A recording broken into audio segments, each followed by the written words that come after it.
விட்டுவிடு கருப்பா. அத்தியாயம் 3. வெள்ளை குதிரை, அது நல்ல குதிரை.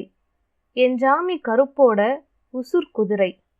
தோட்டத்து நாயக்கர் போர்க்கூட்டத்தை ஜெயிச்சதாலே வாட்டத்தை போக்க தோட்டக்கார மங்களத்துக்கு நேர்த்திக் கடனாக வந்த குதிரை. யாருக்கும் அடங்காத கருப்பத்தேவன் குதிரை. கோடாங்கி பாட்டு.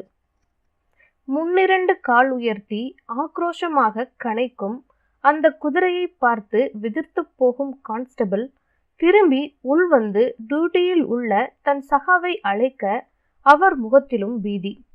யோ ஏகாம்பரம், வந்து பாரியா, வெள்ள குதிரை ஒன்று மிரட்டுற மாதிரி நிக்குதியா? ஏகாம்பரம் எட்டி பார்க்கிறார்.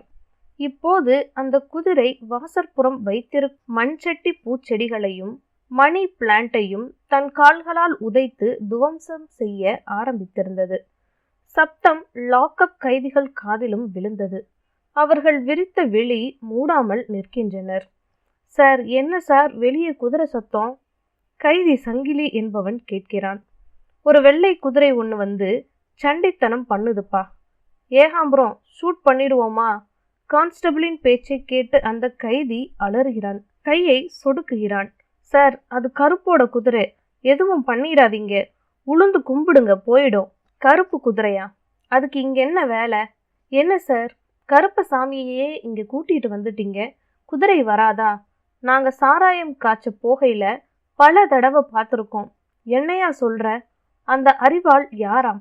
கைதி சுட்டிக்காட்டி கேட்கும் தடைய அரிவாளை அப்போதுதான் அர்த்தத்துடன் பார்க்கிறார் கான்ஸ்டபிள்.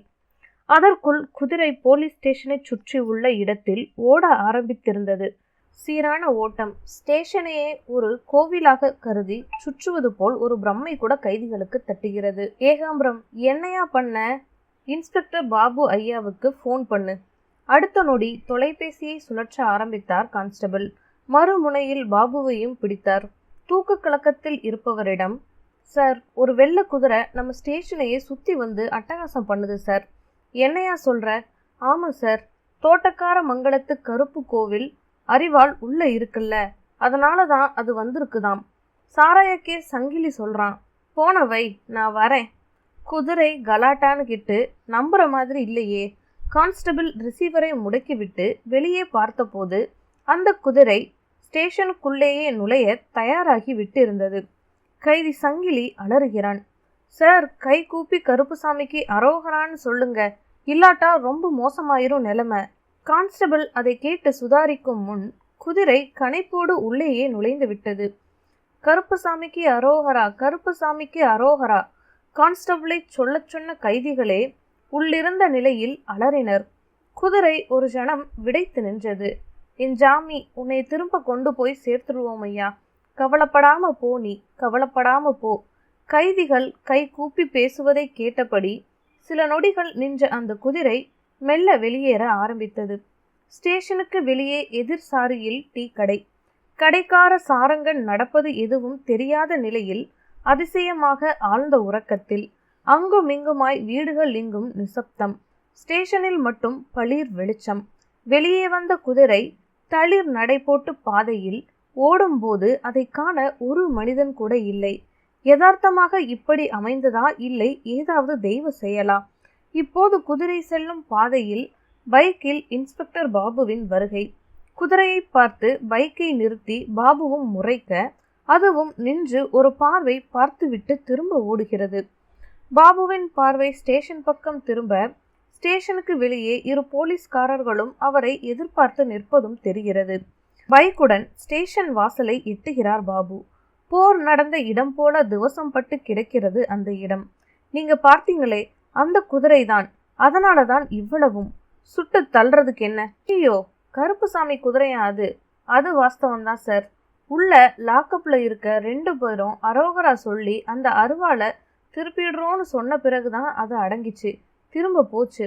என்னையா காதுல பூ சுத்துற? எப்படி வேணா எடுத்துக்கங்க, ஆனா நாங்க சொல்றது சத்தியம். அடுத்த நொடி பாபு தன் பைக்குக்கு தாவி குதிரை போன பாதையில் காற்றாக பறக்க ஆரம்பித்தார்.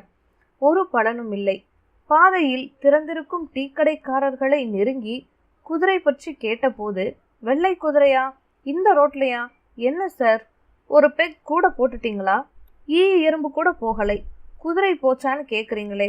பாபுவிற்கு தலை சுற்றியது. அழுங்கி குலுங்கி நின்ற பஸ்ஸில் இருந்து இறங்குகின்றனர் ரத்னாவும் ரீனாவும். இறங்கிய இடம் ஒரு மகா பெரிய புளிய மரத்தடி. இறக்கிவிட்ட பஸ் புகை கவலத்தால் அந்த பிராந்தியத்தையே அசுத்தப்படுத்தி விட்டு திரும்ப நகர, அதுவரை கண்ணுக்கு புலப்படாத தோட்டக்கார மங்கள கிராமத்துக்கு செல்லும் பாதை நேர் எதிரில் செம்மண் கப்பிச் சாலையாக புலப்படுகிறது. ஓரம் சாரமாக நொணா மர வரிசை. வரிசையின் இரு பக்கமும் சரியாக விளைந்திராத சோள வயல்கள். அதில் தானிய வேட்டையில் கரிக்குருவிகள். ரீனா அதிசயமாக அந்த காட்சிகளை பார்க்கிறாள். என்னடி பார்க்கிற? எங்க ஊர் உள்ளடங்கி இருக்கு.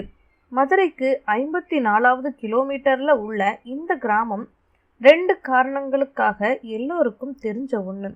என்னடி அந்த 2 காரணம்? ஹோல்டல் பேக்கை தோளில் மாட்டிக்கொண்டு இருவரும் நடந்தபடியே பேச்சும் ஆரம்பமாகும் சமயம் எதிரே புழுதி கவனத்தை புரட்டி எடுத்தபடி வந்து கொண்டிருந்தது ஒரு வில்வண்டி. அதில் ராஜேந்திரன். என்னடி, ஏதாவது ரேஸா? இல்லை இல்லை, எங்க அண்ணன் தான் வருது. பஸ்ஸு கிராஸ் ஆகிற டைம் தெரிஞ்சு டயத்துக்கு வந்துடுச்சு. சொல்லி முடிக்கவும் அந்த வில்வண்டி இருவரையும் நெருங்கவும் சரியாக இருந்தது. ஓங்கு தாங்கான காலை பூட்டிய வண்டியை ஹோய் ஹோய் என்று இழுத்து நிறுத்திய ராஜேந்திரன், வா ரத்னா, வந்து ரொம்ப நேரம் ஆச்சா என்ற கேள்வியோடு இருவரின் சுமையையும் தூக்கி வண்டியில் வைக்கிறான். ஏறுடி என்றபடி ரத்னா ரீனாவை ஏற்றிவிட்டு தானும் ஏறிக்கொள்ள, ரீனாவுக்கு அந்த சவாரி ஒரு விதமான சந்தோஷமாக இருந்தது. என்ன ராஜேந்திரா, திருட்டு அது இதுன்னு ஃபோன் பண்ணி வைத்த கலக்கிட்ட, என்ன நடந்துச்சு? ஆர்வம் தாழாது முதல் கேள்வியிலேயே ராஜேந்திரனை பொறுமை விடுகிறாள் ரத்னா. ஆமா ரத்னா, வகை தொகையில்லாம ஊரையே ஏமாத்திட்டு போயிருச்சு ஒரு திருட்டு கூட்டம் என்று நடந்ததை கூறி முடிக்கிறான் ராஜேந்திரன். ரத்னாவிடமும் ரீனாவிடமும் ஸ்தம்பித்த நிலை. வீட்டுக்குள் நுழைந்து அம்மா வெள்ளி நாச்சியை பார்த்ததும் அப்பா ஆனைமுடி தேவரிடம் பேசியும் கூட அந்த ஸ்தம்பிப்பில் இருந்து முற்றிலும் விடுபடாத நிலையில் இருக்கிறாள் ரத்னா. வீட்டு மொட்டை மாடியில் நின்று கொண்டு இப்பொழுது இருவரும் வட்டம் கட்டி ஊரை ஏறிடுகின்றனர். பசுமைக்கு பஞ்சமில்லாத வயல்வெளிகள், ஆகாயத்துக்கே ஒட்டடையடிக்க புறப்பட்டது போல் உயரமான மரக்கூட்டங்கள், அதையெல்லாம் தங்களின் குடியிருப்பாய் கருதி குந்தி பறந்து திரியும் மஞ்சள் கழுத்து குருவி கூட்டங்கள். பார்க்க ரம்யமாக இருக்கிறது. ஆனால் மனதில் நெருப்பு இருப்பதால் அதை ரசிக்க முடியவில்லை. ரத்னா, பெரிய புதிர். நான் உன்னை சொன்னப்போ அதை புரிஞ்சுக்கணுமான்னு கேட்டு என்னை இங்க கூட்டி வந்தியே, என்னடி அந்த புதிர்? ரத்னாவின் தோய்ந்து போன அமைதியில் முதல் கல்லெறிகிறாள் ரீனா. எங்க அண்ணன் ராஜேந்திரன் வண்டியில் வரும்போது சொன்னுச்சே, கருப்பண்ணசாமி கோவில், அதாண்டி அந்த புதிர். அதுல புதிர் எங்க இருக்கு? ஊருக்கு ஊர் நிலவர மூட நம்பிக்கை தானே அது. என்ன, இங்க கொஞ்சம் கூட இருக்குன்னு சொல்லலாம். இந்த விஷயத்துல உங்க அண்ணன் கருத்து தான் என் கருத்தும். ரீனா பதற்றமின்றி பதில் கூறுகிறாள். அப்படிங்களா? முன்புறம் கை கட்டி சற்றே நக்கலாக ரத்னா கேட்ட விதத்தில் ரீனாவின் கருத்தை அவள் மறுக்கிறாள் என்பது துல்லியமாக தெரிகிறது. என்ன இல்லைங்கிறியா? ஆமாம் ரீனா, உனக்கு சில விஷயங்கள் தெரியாது. அதெல்லாம் தெரிஞ்சா நீ எனக்கு மேல கவலைப்படுவ. சரி, அப்ப அது என்னன்னு சொல்லு. ரீனா அப்படி கேட்ட நொடியில் வீட்டு முகப்பில் வரிசையாக 2 வில்வண்டிகள் வந்து நிற்க, உள்ளிருந்து ஒரு வயதான பெண்மணி இறங்குவது தெரிகிறது. விட்டு தெரிக்கும் பட்டும் கழுத்து நகைகளும் ராஜகாலம் ஞாபகம் மூட்டுகின்றன. யாரடி இவங்க? ரீனாவின் கேள்விக்கு ரத்னா ஊன்றி பார்த்தபடி பதில் தருகிறாள். அது என் அத்தை சிவகாமி நாச்சி.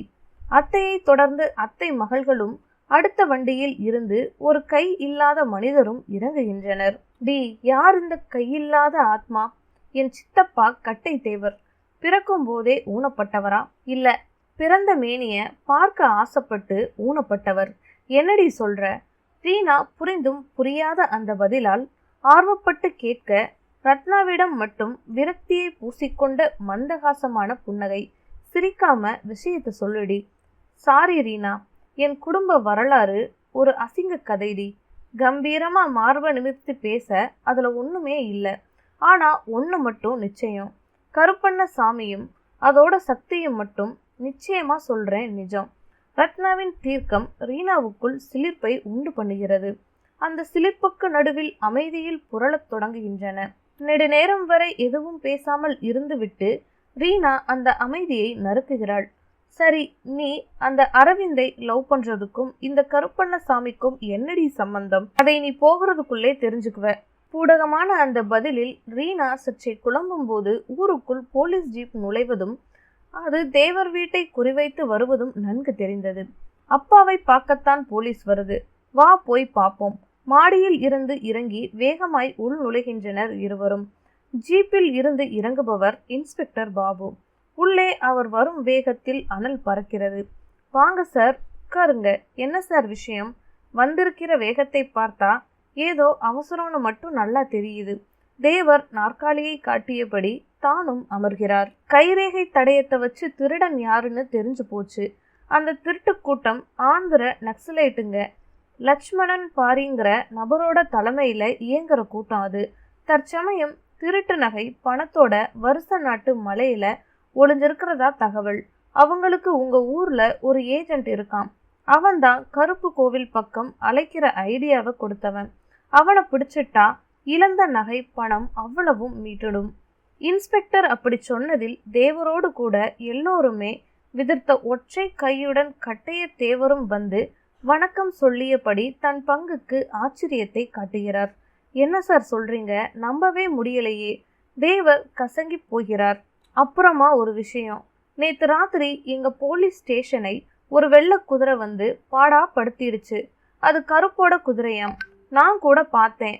வந்த சுவடு தெரியாம ஓடியும் போயிருச்சு. எனக்கு ஒரே குழப்பமா போச்சு. ஆமா, நீங்க யாராவது அந்த குதிரைய பார்த்துருக்கீங்களா? இன்ஸ்பெக்டர் பாபு அப்படி கேட்டதில் அதிகம் அரண்டு போனவர் கட்டைய தேவர்தான். அவர் மட்டுமா? சிவகாமி நாச்சி எனும் அத்தையும் தான். வெள்ளை குதிரையா? ஸ்டேஷனுக்கு வந்துச்சா? நிஜமாவா? உளரத் தொடங்குகிறார்கள் அவர்கள். ஆமாம், வெள்ளை குதிரை. நான் கடவுள் நம்பிக்கை உள்ளவன்தான். ஆனா அதுக்காக கண்ணை மூடிக்கிட்டு எதையும் நம்புற கேஸ் கிடையாது. இந்த குதிரை விஷயம் எனக்கே ஒரே புதிர். இன்டர்நெட் யுகத்துல இருக்கோம். நாம் இதை எப்படி எடுத்துக்கிறதுன்னு தெரியல. இன்ஸ்பெக்டர் சார், அந்த வெள்ளை குதிரைய நாங்க கூட பார்த்துருக்கோம். அது கருப்பண்ணசாமியோட வாகனம்னு நினைச்சிட்டீங்களா? ராஜேந்திரன் இடக்காக கேட்கிறான். அப்படித்தான் கேள்விப்பட்டேன். ஐயோ, அது நாயக்கரால நேர்ந்து விடப்பட்ட கோயில் குதிரை. நேர்ந்து விடப்பட்ட குதிரையா? பாபுவிடம் ஆயாசம். ஆனா ஒரு சின்ன திருத்தம் இன்ஸ்பெக்டர். அழகாக கத்தரித்து கொண்டு உள் நுழைகிறாள் ரத்னா. என்ன அது? நேர்ந்து விடப்பட்டது இப்ப இல்ல, 60-70 வருஷங்களுக்கு முன்னால. அப்படியா? குதிரையை பார்த்தா அத்தனை வயதான குதிரையா தெரியலையே. அதோட ஒரு குதிரை இவ்வளவு ஆயுளோட இருக்கவும் வாய்ப்பில்லையே. பாபுவின் வியப்பில் புரளும் போது தேவர் வீட்டு கொள்ளைப்புறம் கணைப்போடு பிரவேசித்தது அந்த குதிரை. சப்தம் கூட உள்வரை கேட்டது. இதோட அத்தியாயம் 3 முடியுது ஃப்ரெண்ட்ஸ். அடுத்த வீடியோவில் அத்தியாயம் 4 பார்க்கலாம். இந்த வீடியோ உங்களுக்கு பிடிச்சிருந்ததுன்னா லைக் பண்ணுங்கள், ஷேர் பண்ணுங்கள், மறக்காமல் சப்ஸ்கிரைப் பண்ணுங்கள். நன்றி.